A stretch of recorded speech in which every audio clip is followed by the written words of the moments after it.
Welcome to Lights, Lens, and Language. The sole purpose is shameless self-promotion.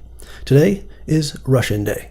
As you can see, I have a couple of 35mm Russian cameras and an assortment of Russian lenses. Again, today I'm going to read you a short story. Your challenge during which is to figure out the lighting setup. And afterwards, we'll go over what we've done. So, let's get started. Today's story is called, Is It My Responsibility to Remember the Spoon?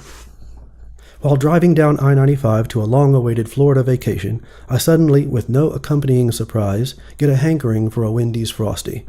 The Frosty is my kryptonite. I have loved these sweet, chili chocolate treats since I was a kid and the spoons were too deep to get your lip into.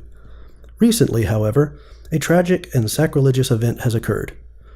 The wise business moguls at the Wendy's franchise have decided that it was a great idea to introduce a vanilla Frosty.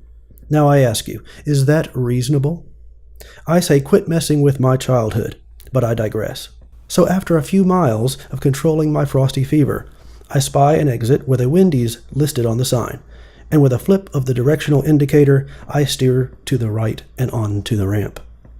My wife can probably see the smile growing in intensity as we near the red and yellow brick building from days of yore. Another quick right-hand turn and into the drive-thru we go. Welcome to Wendy's. May I take your order? Crackles from the drive-thru speaker. Yes, you can, is the excited response. One Frosty, please. The speaker cracks again with, will that be chocolate or vanilla, sir? Chocolate, of course. Is there any other kind? The joke is lost on the youngster behind the register inside, and she says there is vanilla. I choose chocolate. She tells me the total, and to drive up to the second window. With pleasure, I say, forgiving the vanilla remark because she's just doing her job and knows no better. At last, she hands out what will cure me, and I place the cup into the console cup holder and find my way back onto the interstate before I enjoy my chocolate treasure.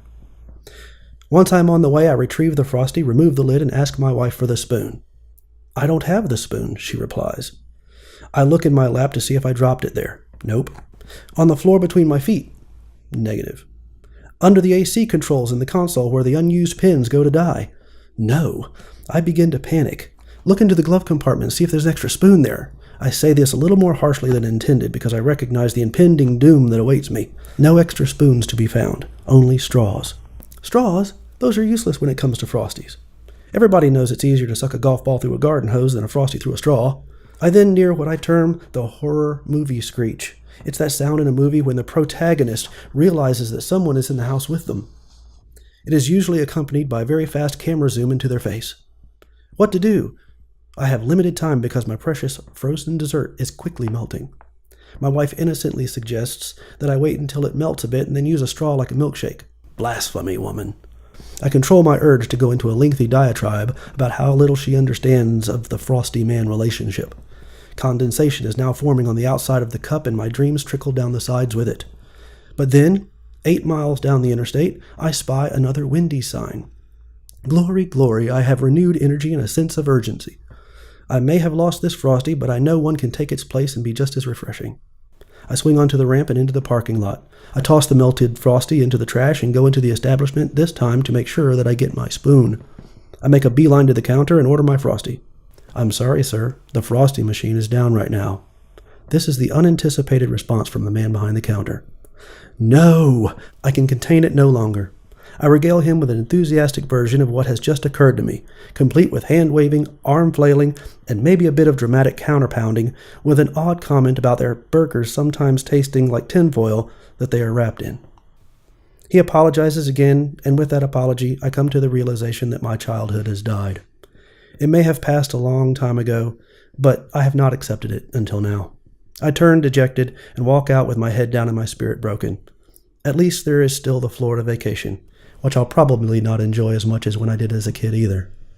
And that was, is it my responsibility to remember the spoon? So, I hope you looked around, tried to figure out what the lighting setup was. Let's go over it. First of all, let's talk about the cameras.